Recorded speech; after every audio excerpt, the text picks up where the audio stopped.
最後の登壇は自分自身で自由を守るために勇敢に声を発する若者たちの登壇でございます。まずは映像をご覧いただきたいと思います。東京で自由のために戦う。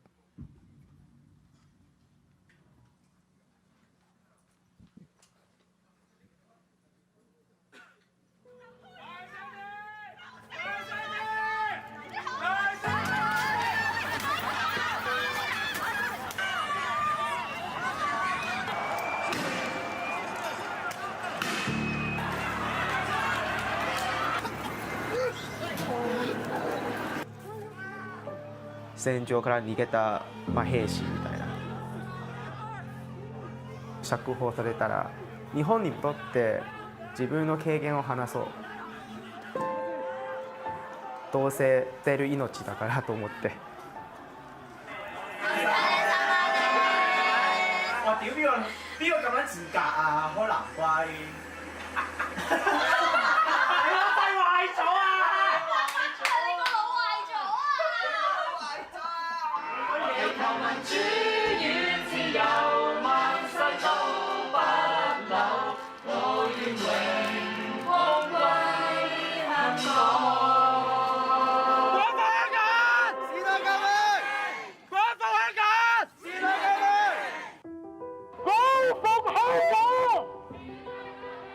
好き嫌いの問題じゃない。親と同じなんだよね。だから守る。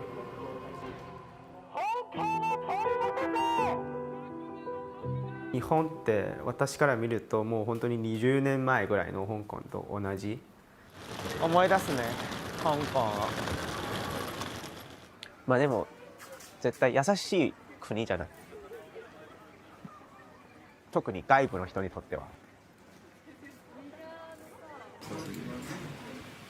初めて国家安全法が成立した以来のデモが行うこととともない我々もお話をさせていただきたいと思います。開始時間よりはもう1時間半以上ぐらいに過ぎてはいるんですけれども、やはりまだまだ人が集めることはできていないんですね。で、予想通りでやはり国家安全法というものが大きすぎて、今少しずつ聞こえたのが、ショッピングモールの中でモンゴルの有名なランハンプレイスっていうところがショッピングモールがあって、その中に今ちょっとスローガンシュピアリコールが聞こえてくるんですね。もう懐かしい。聞こえるだけで懐かしい。もう言っているところでも国家安全法違反でしょうね。元立法会議員が警察に囲まれて、逮捕になっちゃうんですね。多分今は警察の車に運ばれて、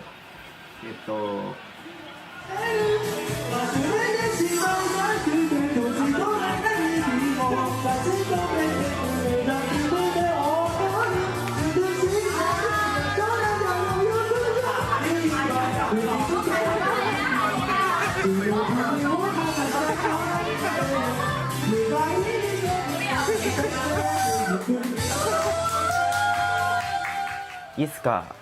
逮捕されちゃうっていうことが怖い。いつか来るから。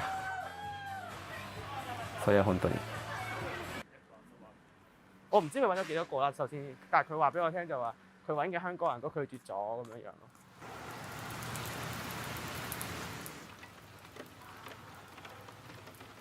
喂死啦！唔出樣會唔會唔係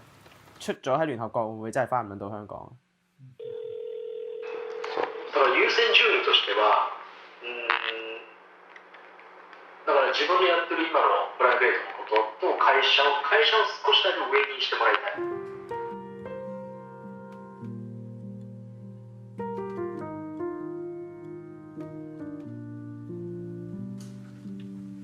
正直民主主義に海外来ると思います。ただもうやらないと変わらないから。I'm a Hong Konger currently living in Japan. After the establishment of the national security law in Hong Kong, there is no more freedom of speech. For what? 何が？でその後のことは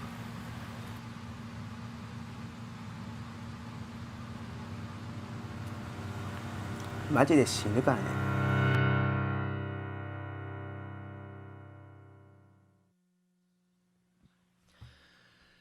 映像をご覧いただきましてありがとうございます。本日はですね、ありがとうございます。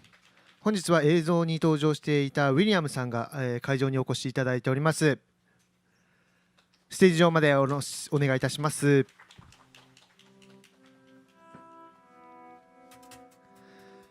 そして、ディレクターのコニー君と久保田さん、2人にも登壇していただいております。よろしくお願いいたします。よろしくお願いいたします。それではウィリアムさんから自己紹介をお願いしてもよろしいでしょうか。はい、よろしくお願いします。私はウィリアムと申しまして、今は在日香港人として日本で2年半ぐらい生活を送らせていただいております。来日する年は18年の4月で、今となっては2年半しかないんですけれども、まだまだ年歴が浅いでいうんですけれども、私がここに来て1年ぐらい経って、香港が19年6月ぐらいに、デモが発生して、そこから私もずっと見てて、ようやく8月のところに香港は、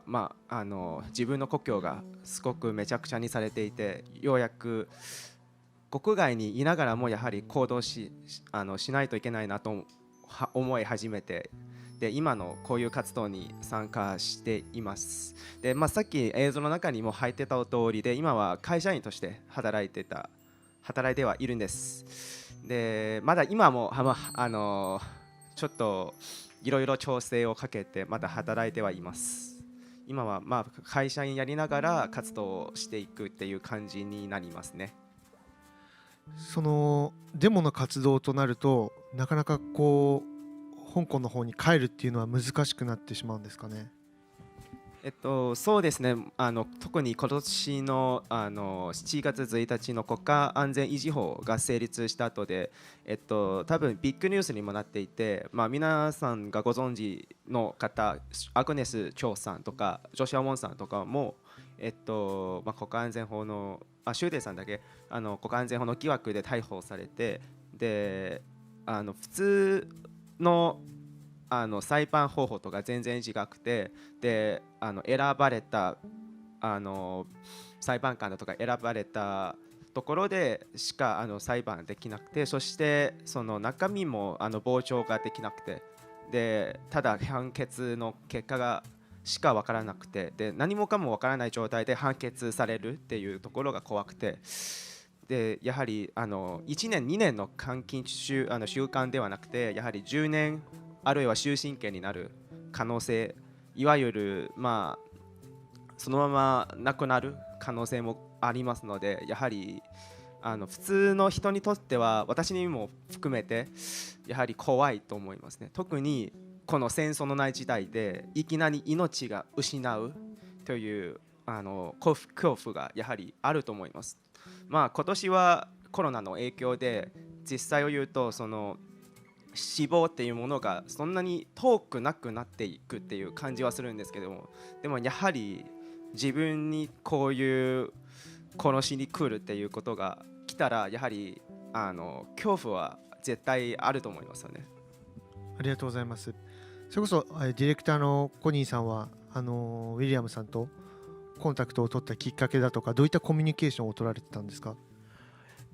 僕は一番最初のきっかけはですね、イタリアにもともと2016年ぐらいに留学をしていて、でそこで出会った香港の友達に、去年、彼から連絡が来て、香港ではこういうことが起きているから、ぜひそういうものを取ってほしいっていうことを、伝えられて、それから僕は香港のことをとても勉強し始めて、で日本にどうやら香港人がいるということで、それもなんか新宿の前で、凱旋をやってるということで、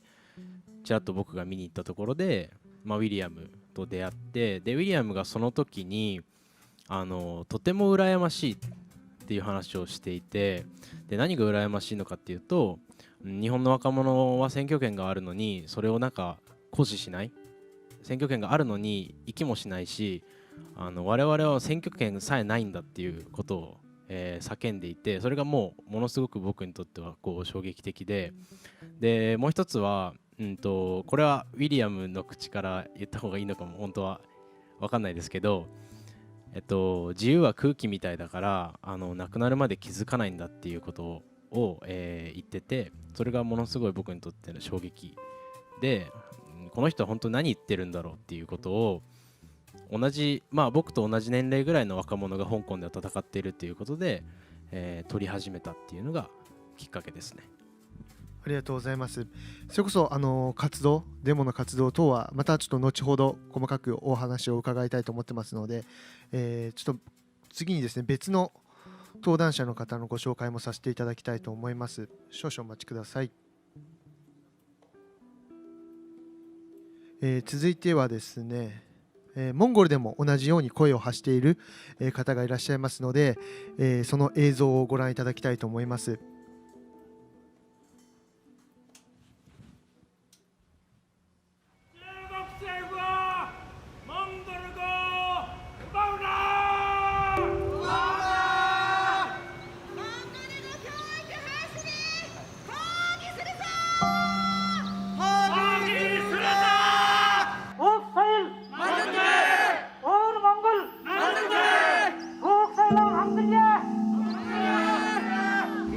今までね、南モンゴルで残してるのは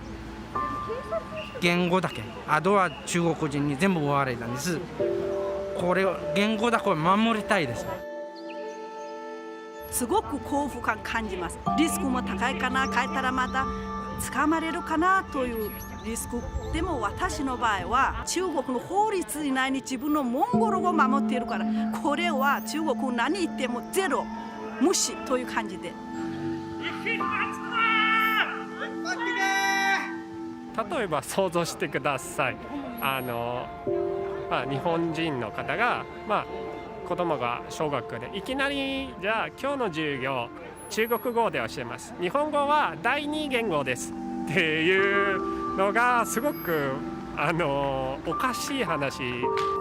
港は今南モンゴルと全く同じ問題と直面していて、我々も自分の言語が中国共産党による侵略が生まれつつしております。自分の言語で子どもたち教える日、それが続ける保証があるまで一緒に頑張りましょう。ありがとうございます。何のために行くのって聞かれてるんですけれども、答えはすごくシンプルで、これは私の母語です。私の命です。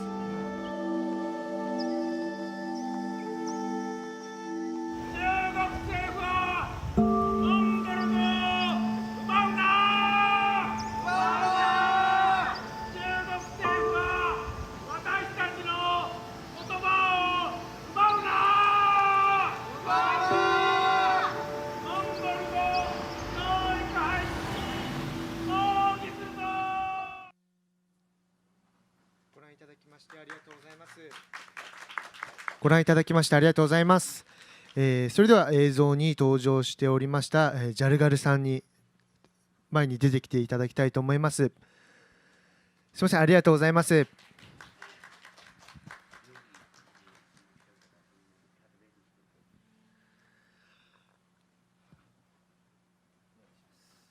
ありがとうございます。そうしましたらジャルガルさんから、自己紹介の方お願いいたします。はい、チメトゥ・ジャルグルと申します。日本に来たのが17年前、実際は2002年の秋に1回日本に来て、あの時観光で来たんですけど、で次の年には留学生として来日しました。で今は南モンゴルでは起こっていることは皆さんがご存知と思いますが、学校でモンゴル語を教えることを禁止されているんです。小学校からすべての項目をいきなりに中国語で切り替えておりますが、南モンゴル人は今回の言語の問題でみんな目覚ませたというか、危機感持っていろいろ行動、もちろんですね、自分の安全を考えながら行動しております。実際私は大学を卒業したのが1988年ですが、十何年間も南モンゴルの方でモンゴル学校で学校の先生として働いてました。で来日する前ですね、1990年前後の時、私が勤めていた学校、高校が急に閉鎖されました。で時は私たちはもっと本当に分からなかったんですね。何のためには学校は廃校にした。それともに私が住んでいる都市ですね、通遼州という都市ですね、なんというかな、満州国の時の後半省というところですね。皆さんが知ってる新疆というものが西洋、あるいは遼寧省、またハルビンというところから近いところですよ。私通遼というところですね。で通遼というところはモンゴル学校は3個あった気がしますね。でいきなりに2つを閉鎖して1つだけ残しました。でそれで私たちは全て仕事を失ったんですよ。でもちろん時はまたある程度給料もらってたんですけど、これの原因が少子化と思ってました。それは大間違いですよ。で今回は中国共産党政府から学校の教育に全て中国語で切り替えたということで連想してね、考えてつながって考えてみたらね、中国共産党政府はモンゴル人だけじゃなくてチベット人、ウイグル人に対して民族浄化という政策は急にやっていることではありません。ずっと50年前から、あるいは中国共産党政権を奪ってからはずっと続けてきたということは今更分かっています。で残念ながらね、まだ言語だけ守りますと言っているモンゴル人も少なくないです。で人間というものですね、人権を奪われて生きるか死ぬかという権利さえ選べられないという状態になったら、言葉はどうやって守るかということで、もちろん自分の安全を考えながら行動しているのがほとんどですけど、またこれに対して中国政府に対して命かけて戦う、こういうモンゴル人も少なくないと思います。ありがとうございます。ありがとうございます。ありがとうございます。それこそ先ほどコニーの方から自由はなくなってから初めて重要さが気づかれるっていうところのお話ありましたけども、まさに言語というのも我々日本人にとってはあって当たり前の存在。日本人が日本語を学んで学校で日本語を使ってっていうのはすごく当たり前、もう本当に一緒にあることが当然っていう感覚が今まであったんですけども、それこそその当たり前にあった言語が奪われるかもしれない。そういったところでどういった危機感じゃないですけども、言語に対する思いっていうところはどういうふうな思いを今持ってらっしゃるんでしょうか。はい、そうですね。言語というものはそのもの民族です。この民族、この集団、この人々から言葉を奪うことはですね、そのもの、この民族を抹殺するということ。これはね、ただの人権問題と私は思わないんですね。これはゼノサイドです。一つの民族に対するゼノサイドと私は信じております。人権問題あるいは民族問題を比べてみると、実際はこれは一つの民族あるいは一つの集団からもう一つの別の民族あるいは別の集団に対するジェノサイドです。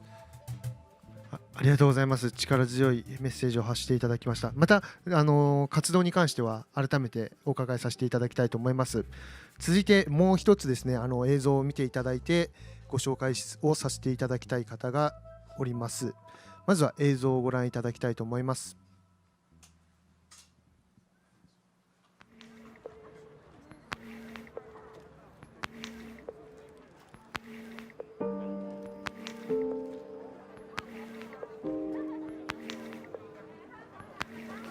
アイドル方、国旗取ってください。香港では1万人以上が不当に逮捕され、不審な死者や多数の行方不明者が出ています。自らに火をつけて抗議したチベット人は150人以上に達しました。私たちモンゴル人は絶対許されません。今日になって我々の最後残ってた連合も奪おうとしています。数百万人のウイグル人は強制収容所に入れられており、一斉の教育を受け、劣悪な環境の下で強制労働を強いられています。私の弟アスカル・バクティはもう3年以上強制収容所の中に入ってるんですね。もう生きてるか死んでるか何も分かんない。自由な世界で生きてるのは私の家族の中で私だけなんですね。自由と独立を勝ち取るまで戦わないといけないという意識を持ってこういう発信できるのは私の役目なんだと思って皆さんここに集まっていると思います。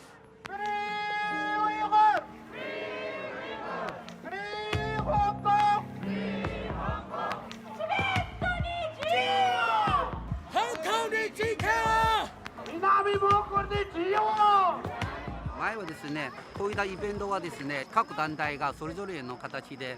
やっていたんですけど、すべての民族は尊重し合い合って、でお互いにね進歩、前の一歩は出れる、自由を奪うようなその壁はどんなに高くても、どんなに頑丈でも、世の中壊れない壁はないはず。ウイグルで自由を！チベットで自由を！南モンゴルで自由を！香港で自由を！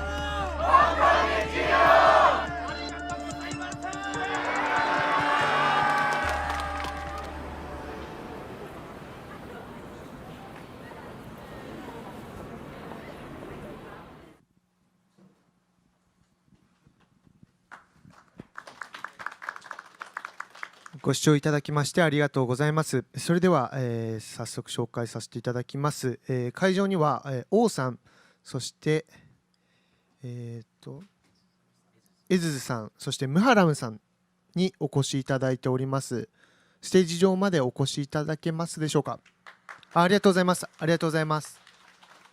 よろしくお願いいたします。そうしましたら、すみません、ちょっと狭くなってしまって、マイクで自己紹介をお願いいたします。はい、グリスタン・エズズと申します。今日もよろしくお願いします。私、モハラム・モハンマド・アリと申します。よろしくお願いいたします。よろしくお願いいたします。皆さん、こんばんは。民主中国人種の王泰と申します。よろしくお願いいたします。よろしくお願いいたします。今見ていただいた映像は、ディレクターの久保田さんが撮影されたかと思うのですが、撮影されててどういったきっかけ、またコミュニケーションを取られておりましたか？はい。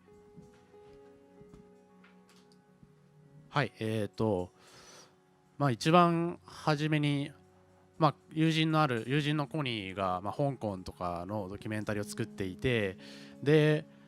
日本にはその香港の人以外にも、中国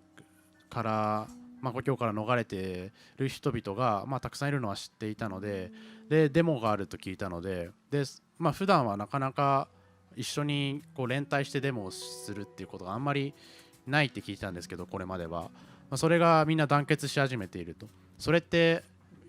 別の言葉で言えば東京っていうか日本が、だんだんそういう民主主義とか自由の最後のフロンティアみたいになってきてるのかなっていうふうに思ったんですね。だからそこでグリスタンさんとかウイグルの方の話を聞いて、彼女が言ったのは自由なとこにいるのは私だけだからと、家族はみんなもう自由が失われてしまっているって、だから私が声を上げないともうどうしようもないっていうこととかを聞いて、これは伝えなきゃいけないなと思って映像を作りました。ありがとうございます。それこそ今前に登壇していただいているこの5名の方々はこう自国の自由を獲得するために日本で声を発しているというふうに私自身感じております。そのためちょっとこれからはですね小西さんと久保田さんと一緒に自国の自由を守るためにこう日本でのこう活動っていうところに関して掘り下げていきたいと思いますのでよろしくお願いいたします。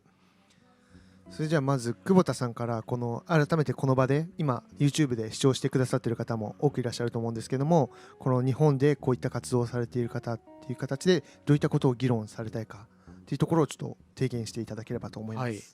そうですね。なんか皆さんはこうそれぞれ自分の国の外で戦い続けてると思うんですけど、初めに聞きたいのはなんでこの外国で戦うっていうことを選んだんでしょうか。またなんで日本だったんでしょうか。そうですね。そしたらじゃあ代表して、江津さんから。ありがとうございます。日本という民主主義自由がある国で生活している私たちがいて、私たちの家族が今中国共産党の弾圧によって全然自由がない世界にいるんですね。刑務所、それまた強制収容所というところにいるので、そこに入ってしまったらもう出てくるのはほぼ死人、亡骸すら出てこないという状況なので、数によると400万人から600万人ぐらいの数で強制収容所の中にウイグル人はいられている状況なんですよ。それは600万円ではなくて600万人ですね。一人一人が生身の人間なんですよね。それが一人一人が家族があって、お姉さんだって、お父さんだったり弟だったりってわけなんですよ。例えば私の弟みたいにまだ20歳の時に連れて行かれて、今23歳になるんですけど、3年間消息不明の状態なんですね。私は日本で何不自由なく暮らしてる、弾圧もなく自由の空間知ってるけど、でも私の家族は連絡取れない、弟が強制収容所の中に入れられてる。じゃあこういう時には私以外ないんです。要は声上げて声なく人たちの声になるのは私たち以外ないんですね。外にいる、日本であったりアメリカであったりヨーロッパであったり、全て人間と思う人は自分の家族が何かあった時に彼らのために声上げないといけないんですね。じゃあ私たちだけ楽しい生活に送れて、私たちの親戚がそういう苦しまれても何も言わないで黙っていくのは、中国の膨張をますます膨らませることでしかならないんですね。もちろん私たちにも生命の危険があるし、家族にも残された他の家族の迷惑かかると思うんですけども、ただこういう犯罪を行われている時に声上げないこそが同罪者になってしまうので、その罪意識を持って我々はこういう活動させていただいてますので、皆さんも同じことを感じていると思います。ありがとうございます。それこそ日本っていうのは比較的言論っていうのが自由にできるっていう場所だけれども、やっぱ日本でも発言することで、リスクであったりだとか、なかなか怖い思い、不安っていうところも多い中、こういった形で、みんなの前で主張できるっていうのは本当に素晴らしいことだと思いますし、素晴らしいエネルギーだと感じました。コニーからは何か伺うことはありますか？そうですね、同様の質問をぜひ王さんにも、聞かせていただきたいというふうに思います。また王さんはいつ頃日本に来られて、なぜ、来たのかということも、お聞かせいただけたら嬉しいです。ありがとうございます。僕はですね、中国のハルビンの出身でございまして、ハルビンというのが、昔の満州国、日本がゆかりの地でございまして、で小さい頃からですね、近所には日本の残留孤児のおばさんはいまして、で僕はとても興味を持てたんですね。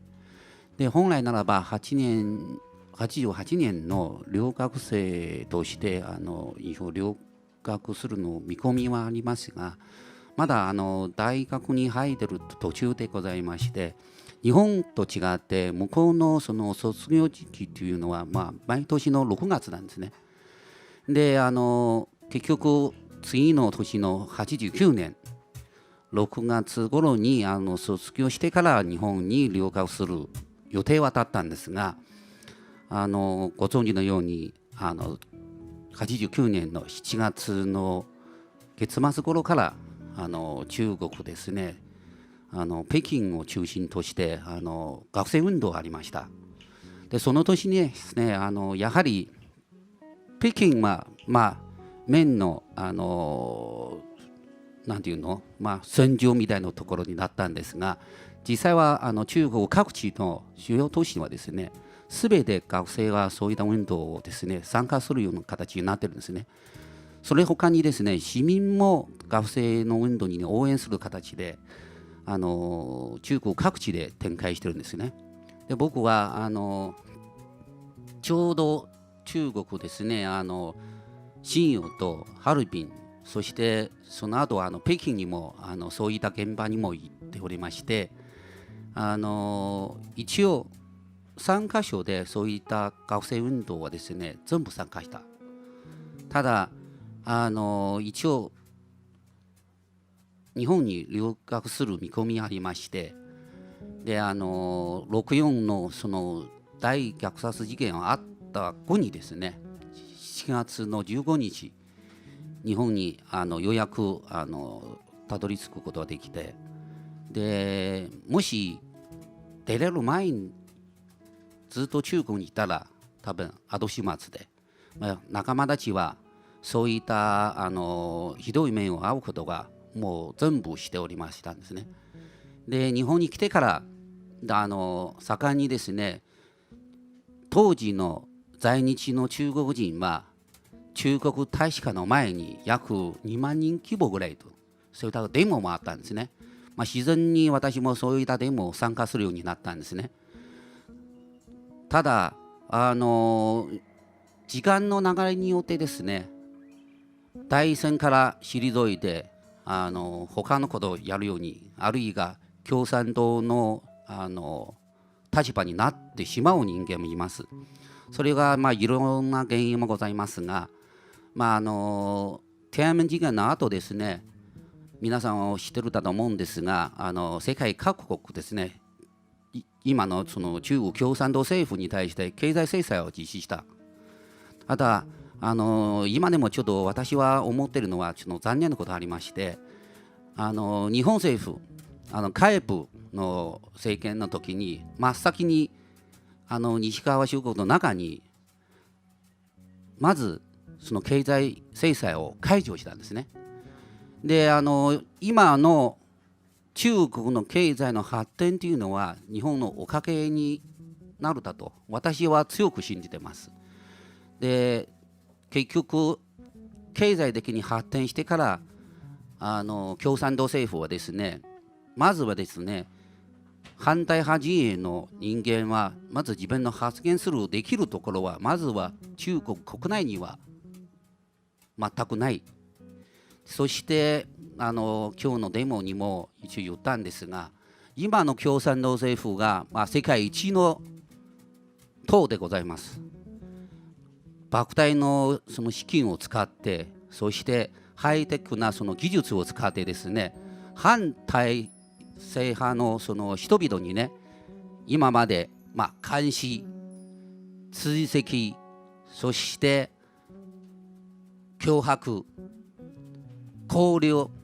逮捕、拷問、そして人間は自然に蒸発すること、こういったことは今まで現在でもその進行中でございますね。例えば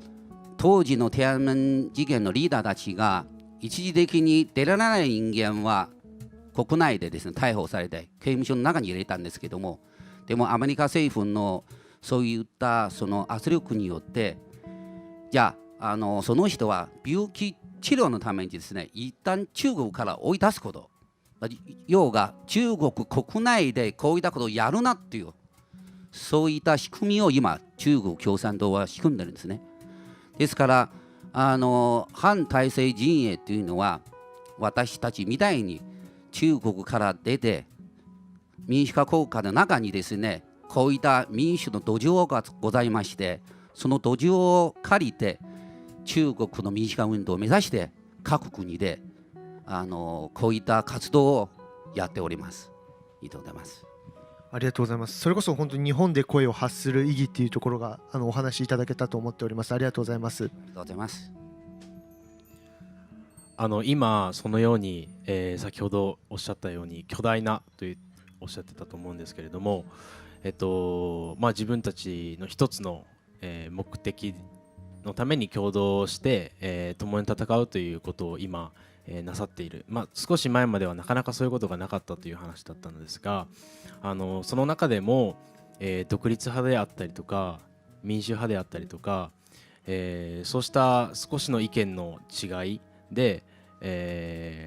なかなかうまく進まないことっていうのはないのかなという素朴な疑問を僕は、抱いているのですが、今各団体の共同していく中で、うまくいっているのか、あるいはどういったところが問題になってくる可能性があるのかなど、またこの流れ共同していくっていう流れは世界的に起こっていることなのかっていうことを、少しお聞かせ願いたいです。ウィリアムにじゃあちょっといいですかね。実際を言うとさっきも申し上げた通りで、香港っていう状況がもちろんそのウイグルやチベットや南モンゴルよりはずっといい状況であることは、自分でも知ってはいるんですけれども、ただしその私の中では悲しみは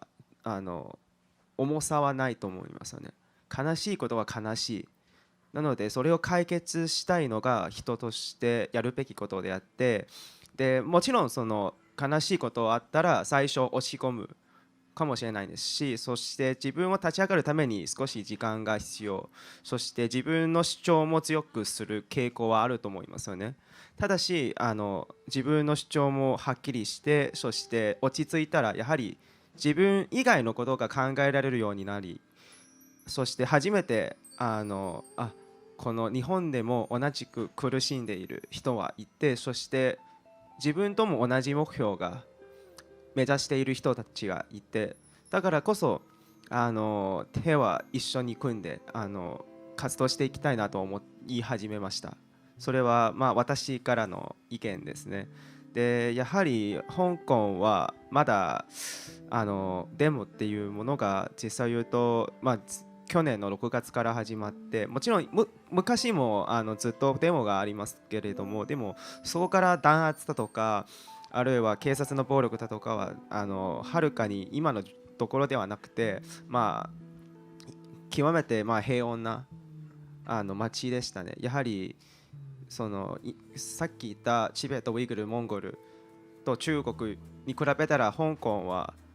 幻ではあったかもしれないんですけれども、ものせめて民主化っていう希望があったんですけれども、でもやはりそうですね、自分だけのことを訴えても他の人に同感させないと思いまして、自分から何かをやるために変えていかないと他の人にもちろんついてくれないし、そして人を動かせることもできないなと私は感じています。ありがとうございます。それこそ先ほどエズさんがおっしゃっていた自分だけがいいわけでそれだけじゃいけないんだ、この仲間じゃないですけども他者を守るためにも声を発しなければいけないというところが共通してあるのかなと感じました。そういった意味ではムハラムさんは当然声を発する、怒りなのかそういったエネルギーがあるかと思いますが、どういったところから何を伝えたいというところの思いがありますか？はい、私日本に来たのは2018年の9月ぐらいに、運がよく来たとも言えますが、仕事という関係で日本に行きまして、家族に関しては、2017年から始まった大規模のウイグルでの弾圧も私当時はウイグルにいなくて中国の沿岸部のところで、ずっと勉強と仕事をやってて、家で、ウイグルで何があったのかはまず家で何があったのかから分かると思いますが、私の親戚の中で例えば一番初めに私のお父さんが、2017年の3月24日に突然いなくなって、その後、7月、7ヶ月間ぐらい経って急に私はここにいますよって一つの手紙が家に届きまして、その手紙はウイグルのもう一つの町から届いたんですが、その刑務所からですね。私はこういう中国でよくある日本語に訳すとソーラン挑発罪という中国語で心身すると言いますが、例えば中国の例として北京のある若者が習近平のことを批判したらそういう罪名で起訴されたというニュースも聞いたと思いますが、そういう気に入らないものに対してですね、法律というものを使って、恣意的にですね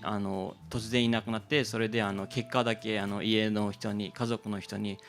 知らせるという形でそういうことがあって、その時私、高校の時もだんだんさっき王さんがおっしゃった天安門事件とかいろいろ、やはり中国政府って共産党は生まれてから嘘ばっかりということを、だんだん分かってきて、でも私自分の身にそういうことあってからもうこういう妥協というのはもう無理というそういう結論は私の心に来て、ずっと日本と関係する仕事をしてましたので日本に行けるといいねってずっと努力してまして、やっと2018年の9月に日本に来たんですね。そういう昔というかずっと簡単に言うと、例えば2人がまずはですね人間は生まれから悪いものはいないと信じて、じゃあ仲良くしようって思って、でもだんだん相手の悪いところを見通しというか分かってからじゃあその本心分かったらもうこういう関係はもう潰さないと自分に損しかないと思って、日本に来たのも、そういう考え方があったと私思いますね。ウイグルとかチベットとかあとは香港とかみんな、そうですね自由というものは失ってから、大事さを分かるというそういうの私にもすごい印象的話だったと。以上です。ありがとうございます。すみません。一つ補足させていただきますと、今一緒に並んで一緒に戦うっていう理由は我々はその中国共産党から弾圧を受けてるんですね。ただ違う点というのはモンゴルもチベットもウイグルも昔は独立国家だったんです。私たちは東トルキスタンという出身なので、自分たちのアイデンティティとしては私たちは中国人って思ってないんです。生まれた時から自分たちが中国人って思ってないし、モンゴル人も当然生まれた時から私たちはチンギス・ハンの子孫だって思ってるし、チベットもまた違う思想、種族なので、私たちは自分の国持っていったんですけども、いろんな世界情勢とか第二次世界大戦のパワーバランスによって中国の支配下に置かれた以来は私たちにも幸福という何なのか、もう人権という何なのか、法律で守られて保障されてあんだけ並べられているそういう中国がいっぱい法律で保障しますよというたわごと一度もそういうのも受けたことがないので、今この後に及んで第二次世界大戦で禁じされているそのナチスドイツがやったその強制収容所がウイグルで作られた東トルキスタンの私たち東トルキスタン国民は自分たちの独立を勝ち取るまで戦わないとこの不幸の連鎖は終わらないんだという認識した上でこの戦いやってるんですね。もちろんそのチベットの方もモンゴルの方も同じことを認識してると思うんですね。もちろん今の中国の民主化を考えている集団も多分民主主義の中国じゃないと中国人自身が幸福にならないと思った自覚を持った方々が集まって戦ってると思うんですね。これは私たちの共通点。矛盾とかないですかっていうと、もし中国が民主主義になった後でもまたそのチベット、台湾、香港、モンゴル、ウイグルっていうのを全部欲しいっていうんだったら、私たちはそこは同意しないっていうのを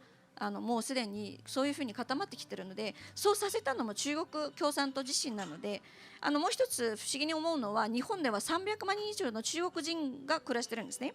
あれだけ40年以上中国と国交を結んで留学生育てて、それ通して中国を民主化にするっていう日本の方々、政治家の皆様努力しているのに、そこまで学んだその中国人が自分の国を民主化にすると努力しない。なおかつ日本で暮らしているその中国人の大まかな集団、ごく一部の集団除くと、このウイグルにされたこと、チベットにされたこと、香港にされたこと、モンゴルにされたことに対して反対の声を上げないのもものすごい悲しいことなんですね。知識っていうのを学ぶのいいんですけど、日本と仲良くするのもすごいいいんですけど、まず道徳心とか人間性、人間の普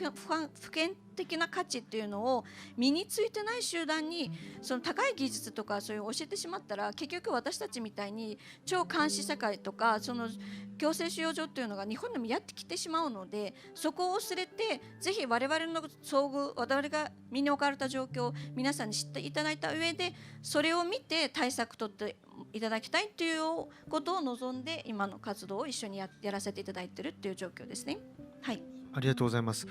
それこそ今の言葉で言うと、日本人ではその危機感といいますか、そこのアテンションというか危機リスクっていうところがない方が多いと思っております。今 YouTube を視聴してくださっている方も、そこに関してもし自分たちの言語が奪われたらとか、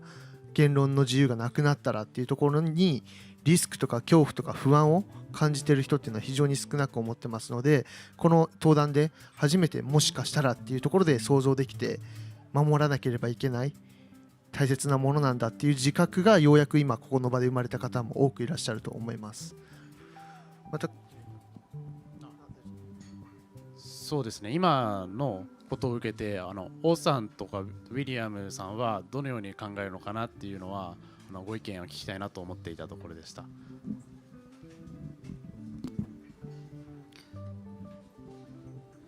まずはですね、中国は多民族国家だと思っています。いろんな民族いますね。民族としてはですね、漢民族中心というようなそういった発想自体が全ての民族問題を生じること、そして少数民族でよく漢民族からよく言われるんですが、そもそも各民族ですね、立派な民族ですね、少数派されるはそれは問題。なぜかというと、自分の戦争代々から生まれつきの生活慣れたのところで、漢民族は外部から入ってきて、結局大多数の人数足すとその民族が少数派にされてしまうんですね。それが大きな問題だと思いますし、漢民族中心のようが中華思想時代はおかしい。これがなくさないと民族平等は幻、実現はできないはずですね。そして地域の問題もあります。バランスの発展はそんなに取れてない。沿岸部の方がかなり発達しています。内陸部はそうではない。その格差社会は日本よりはとても激しいと思いますね。だからそういった問題は解決するためにですね、まずはですね、その平等というか、要は自由社会はそうですね。まず人権、自由、こういったものは解決しない限り、いろんな問題を生じてくります。当然、それぞれの地域、それぞれの民族が、アイデンティティは漢民族と全然違いますから。だからそこまでのことが普通の中国人は認識しない限り、もうこういった問題はずっと続く。そして今の中国が民主化しない限り、すべての問題はですね、解決につながらない。なぜかというと、その土台はないんです。普通の中国の漢民族は、私はいかに自分の文化は素晴らしい、他の民族は文化から見下している。こういった問題は全ての問題の根本的な原因だと思いますね。ですから共産党の一党独裁はまずは廃止すること、そして民主化できること、その中に民主自治権をもちろんそれぞれの地域が自分の民族は自分の利益、自分のことを決めることがその人たちの権利、これは尊重しないといけない、こういった時期に来てます。私はそういうふうに考えます。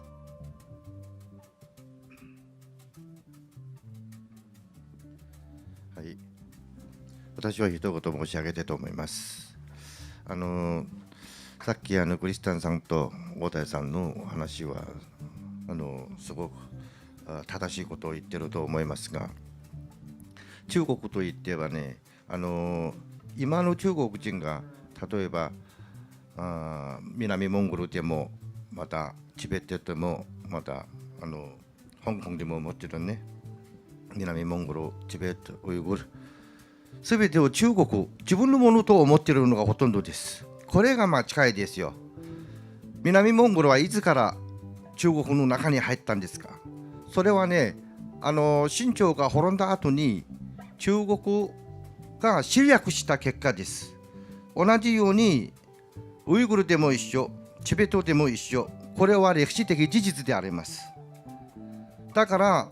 私たちは何が少数民族と中国に言われても、私たちは自分の国の中は私たちは主人ですよ。何か少数派でもない。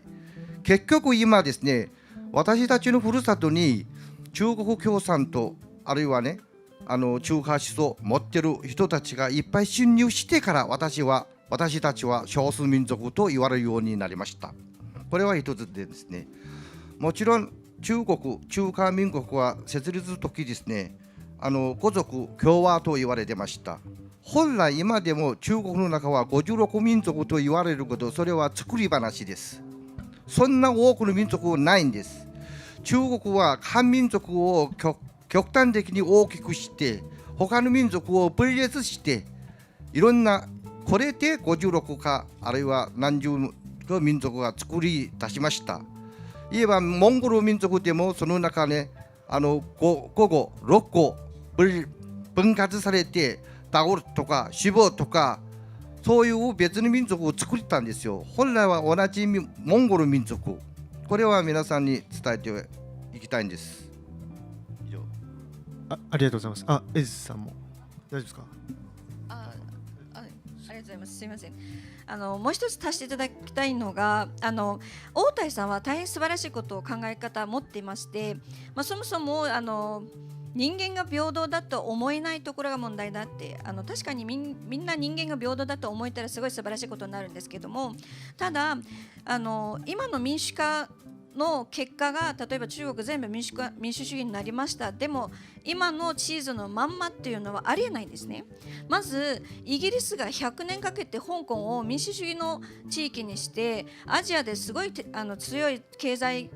圏まで成長させてあげて、でも返還されて25年経たないうちにこのあれざまなので、そもそもその中国共産党の一体独裁制で中国人が長く支配下に置かれたから、その思想自体民主主義っていう受け入れる身につく、そして他人にも自分と対等の価値と尊重を与えるような心に余裕がない状態なんですね。だからその短期間で中国民主主義になりましたって言ったら、また同じどっかで独裁主義が生まれて、その以前の中国になりかねないので、私たちはもうこれ以上の不幸な世界ありますか。自分たちの親戚の収束がわからない、内臓売買されてる、無差別に殺されてしまってる、薬の実験台にされてしまってる、これだけのひどい仕打ちを受けながら笑ってまた中国人と一緒に国を愛して同じアイデンティティを持って生活しますというのはありえないんですね。それは亡くなった私たちの同胞に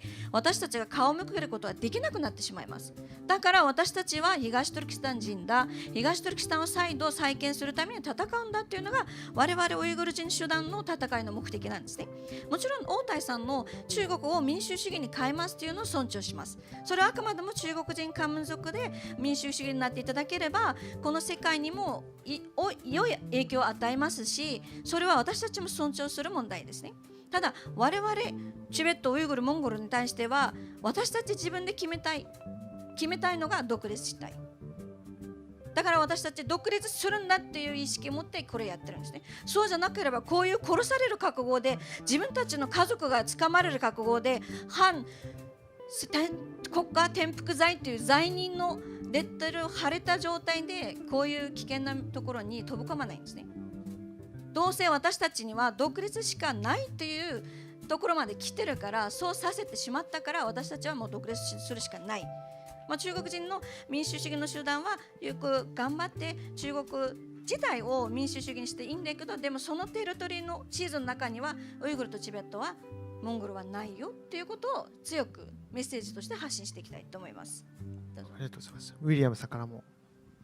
香港はこの中で特別なシチュエーションに置かれまして、で香港はもともと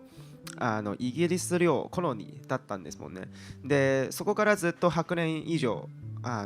中国ではなくてイギリスの文化を受け続けました。そこで新しく生まれたアイデンティティが香港人っていうアイデンティティなんです。香港は昔から、今でも法律上ではまだ国家ではないなのに、香港に生まれた人は第一自分は何人って聞かれたらまずは香港人という言葉が思い出して、そして答えていくんですね。ただしその中で今返還されて23年目ぐらいなんですけれども、でやはり表上というかその国際的上にやはり中国の土地の一部っていうところがはっきり英中共同声明に書かれていまして、なので普通一般の方からするとやはり香港は中国の一部でありまして、そういう理解は香港人以外の方だったら全然大丈夫だと思いますね。ただしその身分あるいは文化的にはやはり香港人と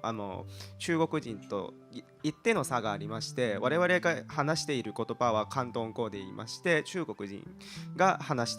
主に話している言葉は、北京語が標準語になりまして、でそこはやはり理解していただきたいんですよね。やはりそのちょっと香港にも100年を得て違う文化を受け続けて、やはりそういうところもありますし、ただし今でもまだはっきり言えないのが、香港人は一体さっき言ったように独立したいのか、そして民主化に向かいたいのか、それはもう私個人でも言えない状況なんですよ。なぜかというと香港はずっとイギ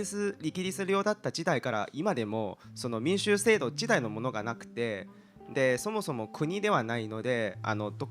の香港だけのための政府がそもそもないんですよね。昔はイギリスが作った政府で、今は中国政府が作った香港政府なので、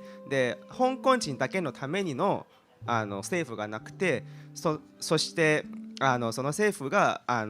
遂行される民主主義、いわゆる投票権がないので、実際言うと香港人で一体どんな形で考えているのか今でもはっきり分からないんです。ただしそれをはっきり分かるためにまずはその民主化、いわゆる普通選挙権がないとそこから何も始まらないと思いますね。なのでまずは香港の場合は一刻も早く香港の立法がいわゆる日本では国会の普通選挙権をもらって、そこから自分が選んでいきたい議員とか、あるいは自分と同じ思い、独立なり民主化なり自分が欲しい議員を選んで、そして行政長官いわゆる首相を選んで、そこから決めていきたいなと個人的には思っています。なのでちょっと香港は別のシチュエーションになるんですけど、でもただし共通点としてはやはりその、中国共産党を壊すよりはその打倒して、そして中国にも必ず何のかしらの変えていかないといけないなとは私も思っていて、だからこそ今並べて普通に話し合って、もちろんさっき見た通りでも違う意見もいっぱいあります。ただしそれを乗り越えて何かがもっと大切なことがあって、だからこそ今一緒のテーブルに並んで、そして話ができると私は思っています。ありがとうございます。それこそ今皆様のそうですね、皆様の置かれている状況は違いはあれど共通している思いっていうのも感じられました。またそうですね、私が感じた中では、きっと中国の内部にも、それこそ日本にいる中国の方も皆様に賛同している方っていうのも中にはいらっしゃると当然思います。でそれと同時にやっぱ日本人の中で多いのは、きっと先ほど言ったように選挙権があっても行使しなかったりだとか、なかなかその自由を持っていることにこの意義を感じられてない方が圧倒的に多いのが現状だと思っております。なので本当ドキュメメント2020の Day1 の締めくくりとして、最後にじゃあウィリアムさんにちょっと代表して今見ている日本の方々になかなか自由を今感じられてない方もいらっしゃると思うんですけども、今の立場から警告じゃないですけども感じられた方がいいっていう発したい言葉があれば最後にお聞かせいただければと思います。はい、ありがとうございます。私も最近思ったんですけど、自分もこう見えてまだ27歳でまだ経験が足りなくていっぱいヘマはしています。でよく考えるのが、ヘマした後にようやくその間違いを考える。で間違っていない時は大体の人が考えない、それも人としての通常なので、ただし一回間違った人は経験はあります。そこから感じることもございます。そこで我々は一回、特に私にとっては香港はずっと実際言うとウイグルやチベット、モンゴルの事件を見て、そしてずっと20何年間黙っていました。そこは大きく間違って、それはようやく今声が発するようになりました。で恥ずかしいなんです。ただし自分が今経験して、そして私が今、日本が好きで日本に生活していて、私が好きな国に同じ過ちを犯したくないので、ぜひ我々一度過ちを犯した人の言葉を聞いて、でやはり自分が自分の過ちを気づくのが難しい。自分も体験してますからよく分かります。ただしその人からの経験を聞くことで、やはり何かが避けられる。せめて同じ過ちが避けられると思います。日本も日本の特に若い世代にもぜひよく知って、あるいはよく友達の言葉も聞いて、で自分もこういうことを遭遇したら絶対そうしないように。香港はずっと民主主義の追求するのにずっと黙ってきました。で日本も今民主主義は持っているんですけれども、いつか失うかもしれないです。さっき言った通りで、中国今の政治あるいはその力は本当に強くて、でいつか日本に来るかは分かりません。で日本に来なくても本当に今政治へ関心のままで、政府の力は膨大し続け、やはり市民からの関心がないと権力集中しすぎるといつかは膨張し、そして爆発になっちゃうと思います。そこにならないようにぜひ私特に香港人の経歴を鑑みてぜひ考えていただきたいなと思っています。ありがとうございます。ありがとうございます。それこそ今日この場でご意見といいますか主張していただくのも非常に勇気のあることだと思いますし、すごくなんていうんですか、強い意志というのを感じられました。本当に5名の方にもう一度最後に大きな拍手をお願いいたします。ありがとうございました。ありがとうございます。以上をもちまして、ドキュメメント2020の Day1 がすべて登壇が終了でございます。皆様長い時間ですねご視聴いただきましてありがとうございます。そしてご来場いただいた方々もありがとうございます。お楽しみといいますか感じるものはありましたでしょうか。ありがとうございます。そして本日のドキュメメントを鏡にして何か感じるものであったりだとか、自分自身何か少し行動アクションをしてみたいというふうに思うものがありましたら非常に嬉しく思います。明日も同様にですね Day2 として YouTube で配信させていただきますのでご視聴の方よろしくお願いいたします。にもそうしましたらですね、ドキュメメント2020最後にですね、ドキュメメントを実施させていただくには本当に多くの方のサポートがあったからこそ実現できております。最後に本当にサポートいただきました企業様の方を紹介させていただきたいと思います。まず協賛として、東京ドックス様、そして東京ビデオセンター様、助成金として、アウツカウンシル東京様、協力は、旧東海道品川宿周辺まちづくり協議会の皆様、そして演奏およびデザインはサムワンズガーデン様、そして上映設備に関しましては鈴木映画様、配信に関しては、バオバブデザインカンパニー様、そして、ご視聴していただいている皆様のおかげで、ドキュメメント開催できております。最後に改めて御礼申し上げます。ありがとうございました。